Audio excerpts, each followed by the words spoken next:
How to turn off vibration on your iPhone. Turning off vibration on your iPhone is a very simple and easy process.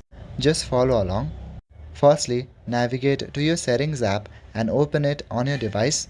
In your settings, scroll down and click on General. Inside General, select Software Update and look for any kind of software updates that may be available for your system. After this has been done, go back to your settings page. Click on the option Sounds and Haptics. Inside Sounds and Haptics, you should see the option called Haptics. Click on that. Here you will see many options. Make sure that you have selected Never Play. Once you click on Never Play, then this goes into silent mode from vibration mode. So this is how you can turn off vibration mode on your iPhone. That is it for this video. I will see you in the next one. Thank you.